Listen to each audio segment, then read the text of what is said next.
他和我们同处一个波段，连台了，而且信号强劲。当然信号强劲了，他就在我住的地方，离这儿不到3公里。问题是，他怎么会有我们的波段？不存在我们的波段，他对这个波段太熟悉了。那他是在呼叫谁呢？我们？不可能啊！他不知道我们在用电台呀。他是在用栀子花呼叫。哎，有没有可能，他是在跟袁部长联络呢5363原来是袁部长啊，怪不得连台了。不好！刚才咱们发出去的电报，他有没有可能截获和监听呢？应该不会。理由？如果他要监听或截获讯号，那他应该始终处于静默状态才合情理。因为他非常清楚，处于同波段的任何一部电台，一旦呼叫，其他电台马上就能收到讯号。就像现在这样，那他不就暴露了？所以，他应该是刚刚开机。我们给袁部长的电报，他并不知道。很好，很好，你分析得很专业，认真。怎么，你给袁部长的电报不想让上官知道？你别打听这么多，保持静默，继续监听。这不太君子吧？有点像偷听。什么偷听？这叫监听。一个特遣组的负责人有权知道他下属的动向。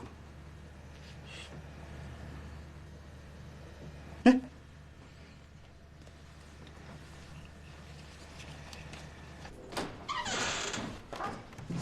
奇了怪了，部长，上官秦来也发来一份电报。有什么奇怪的？他不来电报才奇怪呢。我是说，电报的内容很奇怪。不知何故，扫帚近日对我似有戒备之心，甚忧。念及洪湖任务紧急，此事本不想提及，又恐其因戒心而起内讧，故请首长劝其消除戒心，切不可节外生枝，误了大计。栀子花。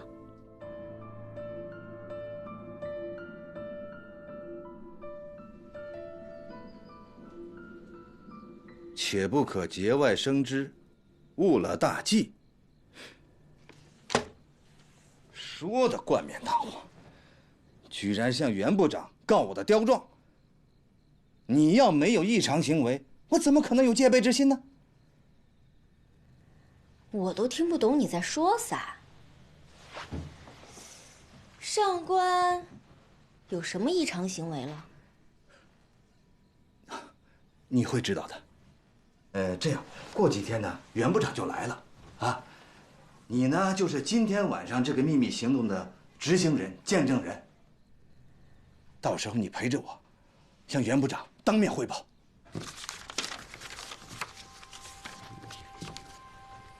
哎，王德才那份电报呢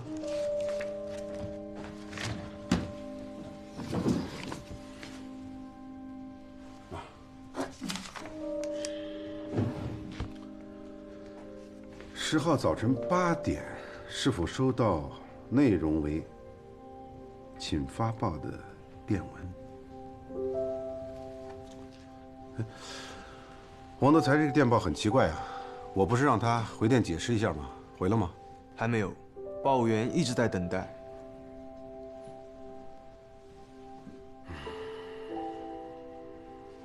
这2封电报啊，一个似乎在查证什么，另一封呢，似乎又有所抱怨。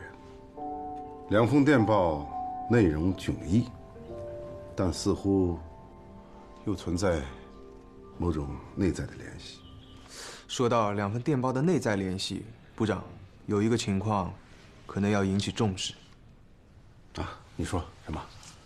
从电报的落款署名以及上官抱怨王站长这份电报来看，这2份电报应该不是同一部电台所发。哦，哎，这我倒没注意。特遣组每次发来的电报，落款署名一直都是栀子花，也就是上官。但是王站长发来的电报，署名用的是自己的代号少爷。其次，上官不可能当着王站长的面发出抱怨他对他有戒心这样的电报，因此，他们俩不在同一个电台前。可王德才根本不懂密码，他没法在电台前操作呀。这说明，王站长这份电报是背着上官另外找人发的。而且，如果王站长还准备给我们回电的话，那么他几乎可以和我们同时收到上官这份电报，因为在过去的半个小时之内，我们、上官还有王站长3部电台同处于一个波段。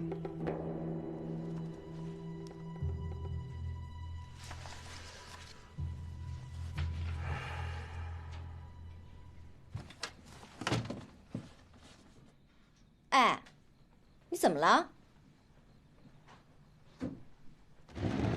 你摸什么呢？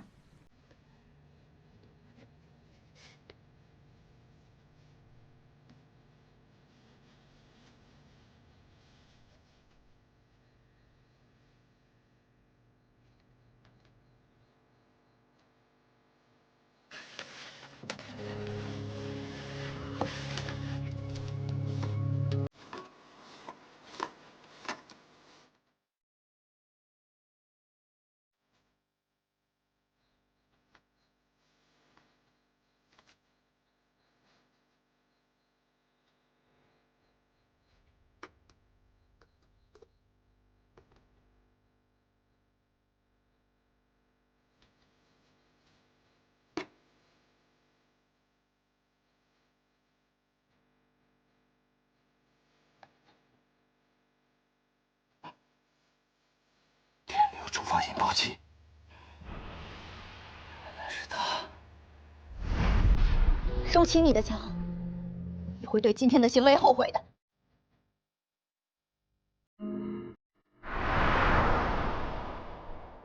引爆器，这到底是怎么回事啊？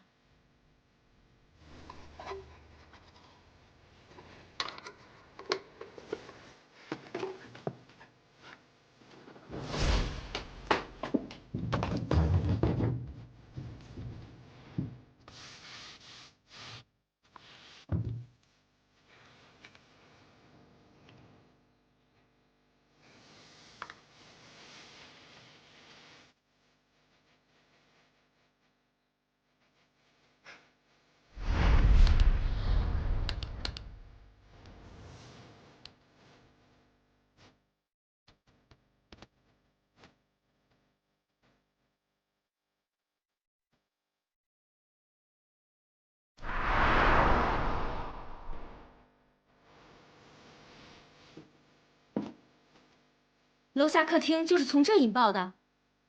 他为什么这样做？当时，这部电台收到一个来历不明的呼叫讯号，而我就在电台旁。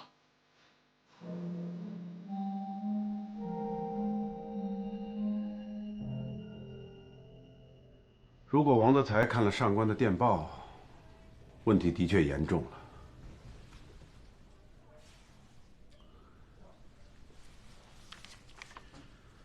上官的电报里说的，就是王德才有戒心。这下好了，哎，你说王德才的电报会被上官截获吗？这不好说，我无法判定王站长来电时上官是否已经开机，并与王站长同在一个波段上。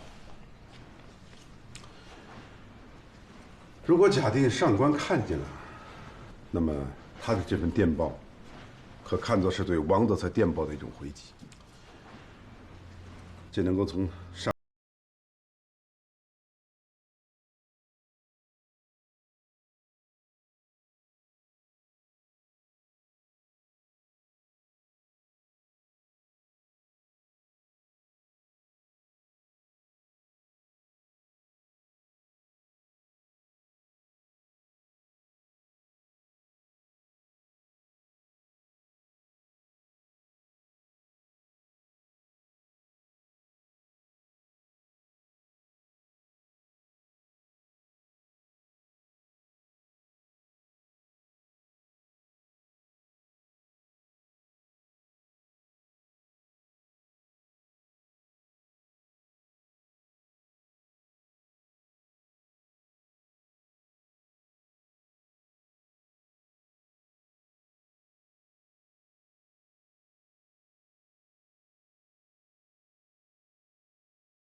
电报的主题是再次强调敌后斗争中特遣组内部务必加强团结的重要性，绝不允许怀疑、猜忌、戒备之风在同志间抬头。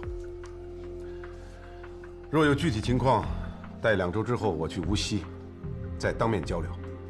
目前一切以夺船为中心，不许在节外生枝，误了大计。领导同志尤其要带头执行这个命令。好，这份电报该看懂的都能看懂了。小侯啊，其实有时候坏事会变成好事，啊，团结问题还是应该多多的强调，尤其是在敌后斗争的集体里。不过这话又说回来啊，王德才这个家伙，眼睛毒那是出了名的，他的鼻子呢，嗅觉有时候比狗鼻子还灵。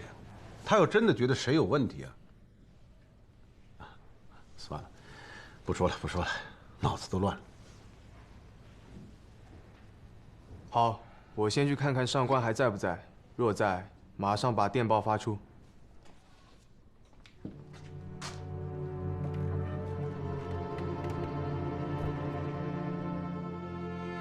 哎呀，于老先生、于慧小姐，真是万分感谢啊！送医送药到军营，一片菩萨心肠。黄司令过誉了。其实体检这事真的是二姨太先提起的。她说你爱兵如子，就问我能不能安排你的部下到我们诊所来体检。我一想，这么多人来体检多不方便啊，那干脆我们把好事做到家，到司令部来给大家做体检。这样的话也不耽误你们的日常公务啊。总而言之是做好事啊！还是那句话，今后在地界上遇到什么难事的话，跟我二姨太打个招呼，我出面统统替你们摆平了。嗯。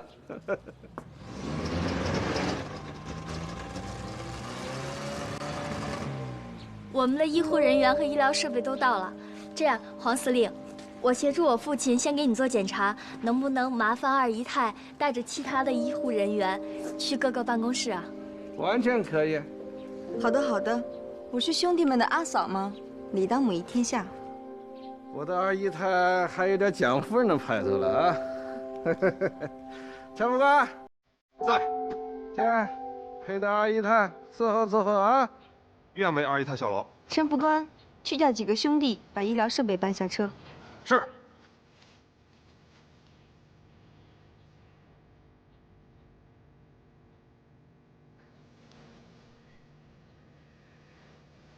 黄司令，除了血象结果要等几天，你的血压、心脏都很正常。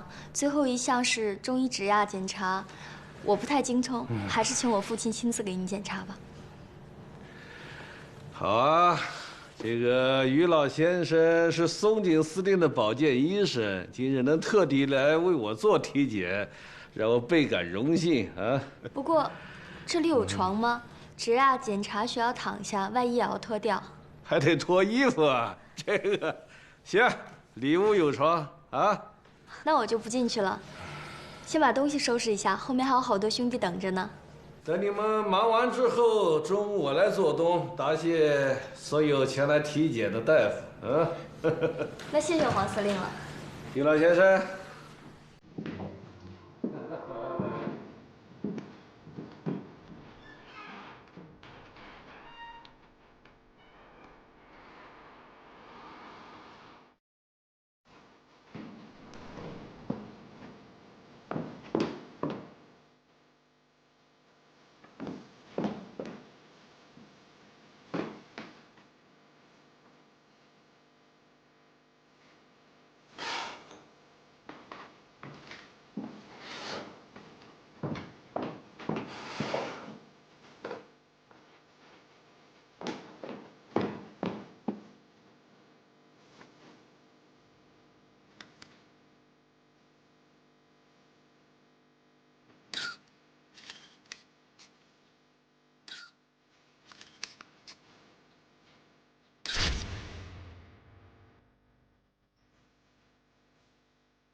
不对呀。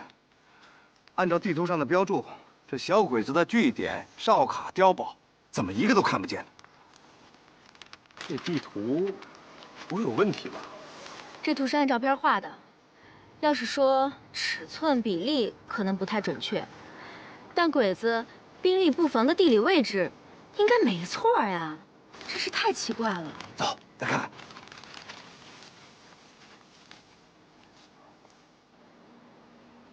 啊？弄了半天，你是新四军特遣组成员？对。跟王德才在一起干？对，他是我们计划的负责人，兼特遣组的指导员。哎，真是冤家路窄啊。那么说，我之前帮你干的那几票，包括你刚才说的，要我帮你们特遣组转移军火船的事情，这说到底，都是在帮那王德才的忙啊。也不能完全这么说，毕竟是我亲自来请你帮忙的呀。是你亲自来找的我，我也是因为看你的面子才出手相助，可到最后得到实惠、得到帮助的却是他王德才。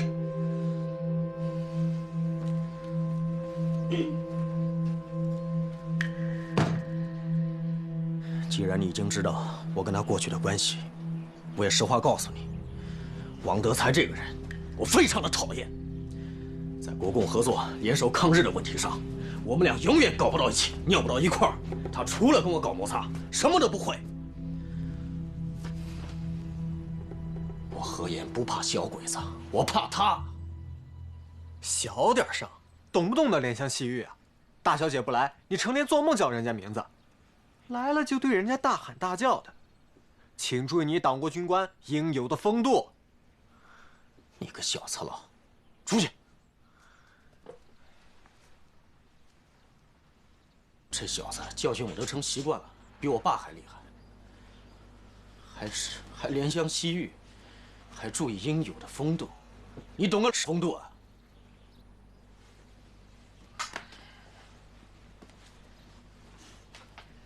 我倒是觉得水根比你懂风度，看你堂堂的国军独立营营长，还不如一个卫兵呢。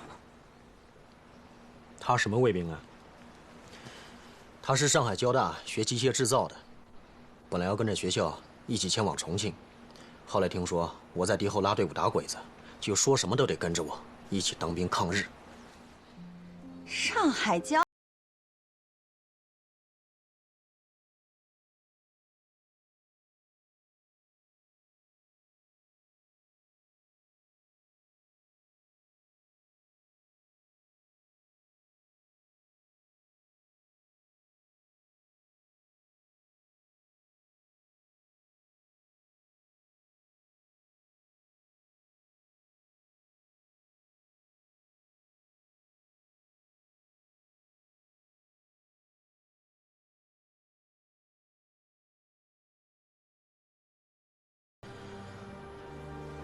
如果不是怕得罪上峰的指令，就是打死我都不会帮他半点的忙。上峰的指令，上峰让你帮王德才吗？是啊，前几天上峰刚刚给我发报，让我见机行事，适当的协助新四军特遣组转移太湖里面的几条船。哎，我觉得你今天找我来为这事儿有点奇怪啊。上峰刚刚给我发报，你今天就过来求援，说的还是同一件事，这么巧。那说明军统的情报机构是千里眼跟顺风耳呗。既然上峰下了指令，那你就是肯帮忙的喽。上峰说的是适度协助，没有说必须协助、全力协助。这个忙怎么个帮法，帮多少，那全在于我。我本来就是敌后独立营嘛，将在外，军命有所不受。可你别忘了，那几条船的军火都是抗日物资，如果不能安全转移出去的话，就会落到日本人手里，到时候反过来打自己同胞，也有可能打你。整天的口口声声说抗日，到了关键时刻，把个人恩怨在民族大义之上，你抗什么日？哎，你可别乱给我扣帽子啊！让你这么说，我都成汉奸了。那你说嘛？你到底帮不帮这个忙？因为王德才，你就有理由袖手旁观、隔岸观火吗？看刚才把你气成那样，你到底跟他有多大的矛盾吗？矛盾？我跟他之间可不是矛盾，说严重点是仇恨。仇恨？阶级仇恨？什么呀？在共同抗日的旗帜下，没有什么阶级划分。那到底是什么仇恨啊？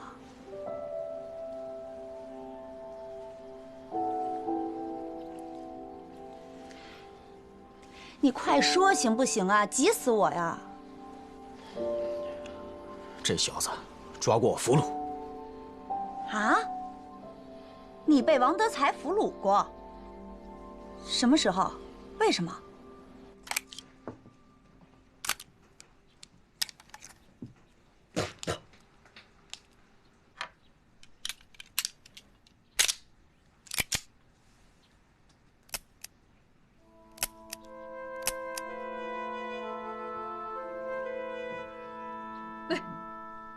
枪口不许对着自己同志，放下。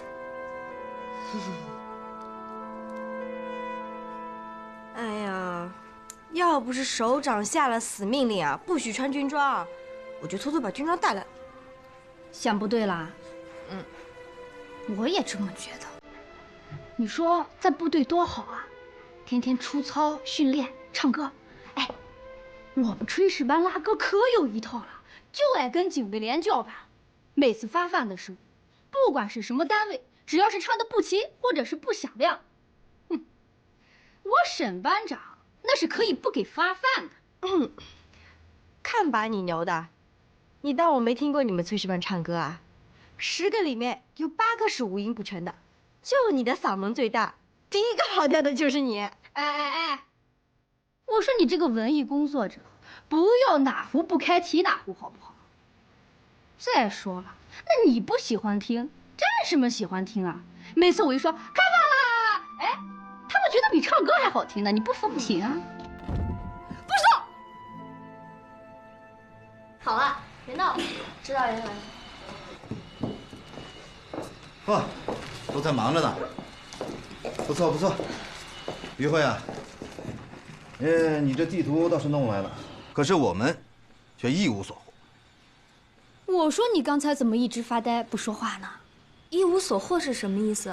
我们按图索骥，对多条通往太湖的河道进行了实地考察，却没有找到在图中标出的日伪军兵力布防的准确位置。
就这样，他关了我整整3天，才肯放我回去。这不是仇恨是什么？这简直就是一种羞辱。这事换我，我也抓你。他当时急着把自己的同志送出沙家浜，可你非死拦着不放，把我党的同志当成汉奸，还武力威胁。在那种情况下，他只能把你先控制起来，等我党的同志彻底的脱离了危险，再把你放了，这也很正常。呀，我党的，你俩还真是一个锅里吃饭呢。也对，都是贵党党员嘛。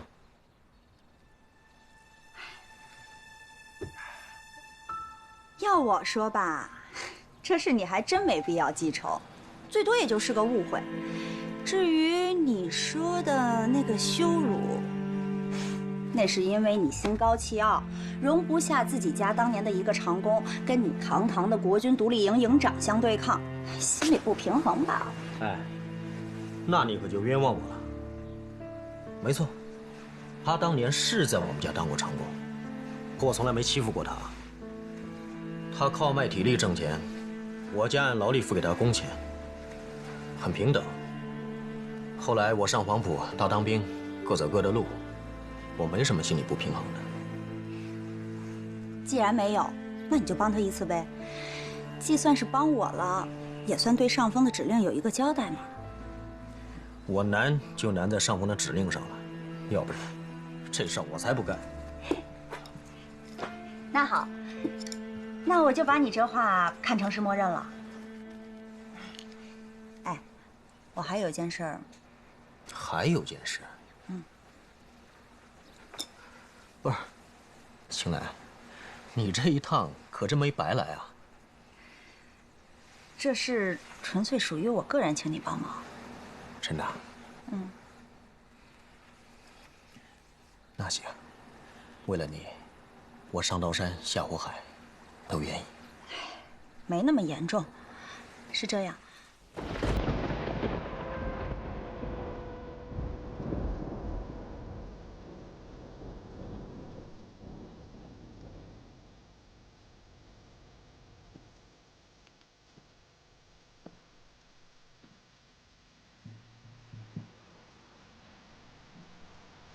别都看着我呀，我也不知道会有什么结果。不过现在时间倒是挺紧迫的，要是不试一下的话，那真的是一点希望都没有。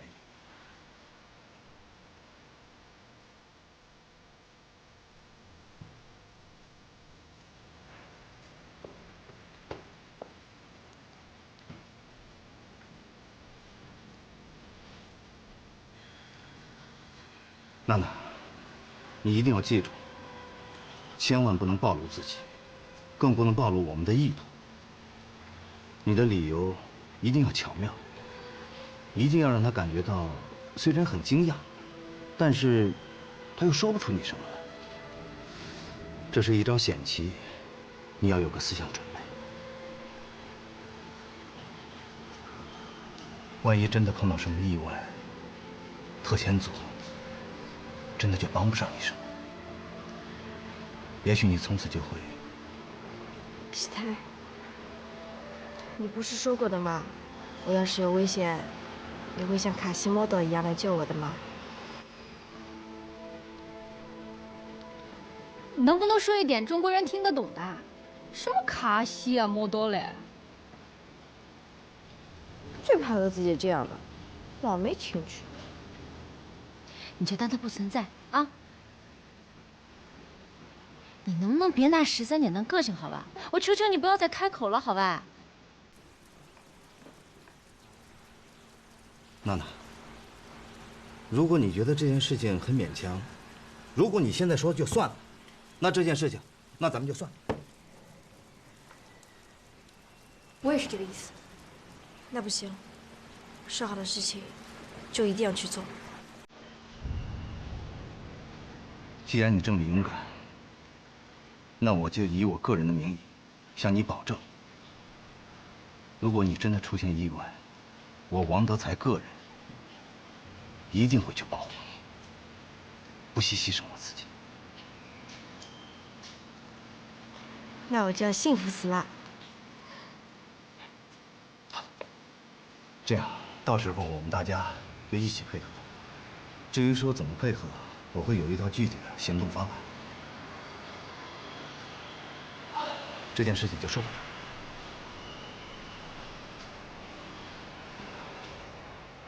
哦，对了，你们几个知道上官去哪儿了吗？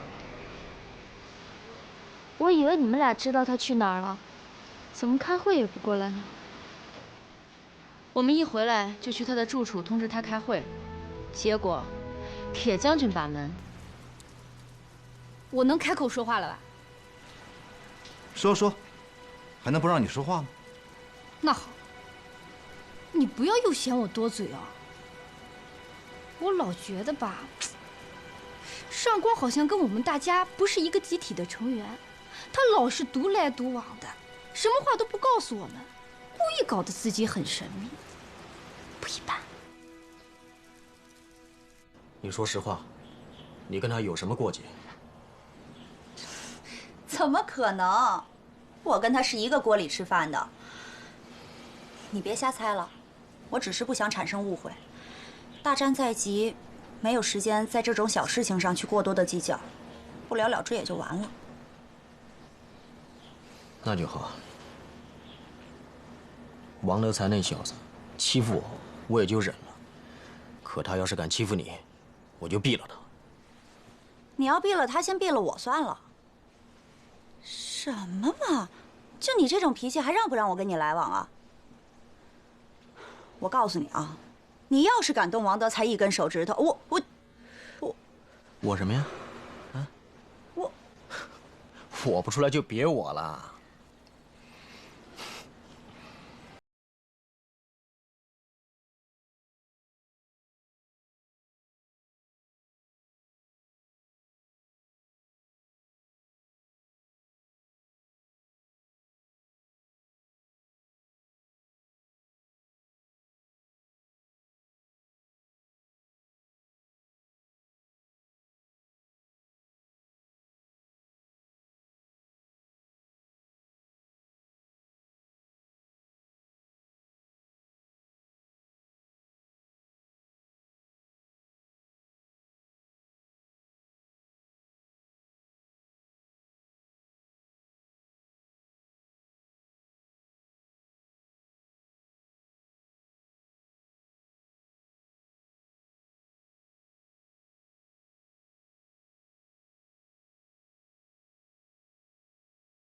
这个军区首长和袁部长这份电报的主要意思，啊，那就是2个字：团结。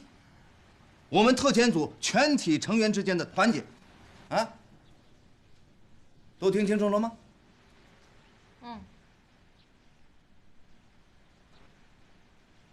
当然，我作为领导，会以身作则，带头执行好上级首长的指示。我要说说你们这帮小娘鱼了啊！你们一定要在团结这个问题上引起高度的重视，是不是？也别怪我说话不好听。女人嘛，本来心眼就小，这也是事实。别整天因为3句话2句话说不到一起去啊，就互相给脸色看，在背后嘀嘀咕咕、叨叨唠唠，这样的话，那还怎么搞得好团结呢？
自不同的世界，岁月让我明白彼此的差别，在错的时间，在对的地点，谁也无法改变。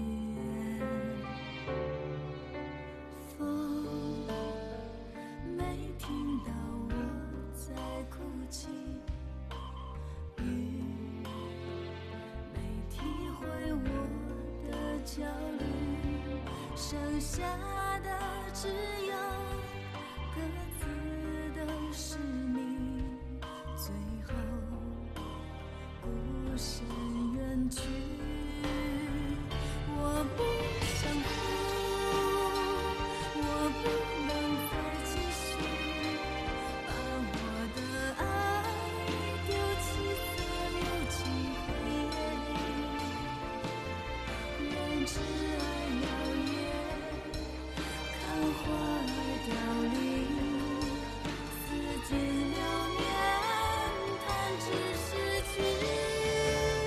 我不想哭，我不愿再驻足，曲折的爱会成就更多幸福。我会坚强，我会领悟，离去是美丽人生最完美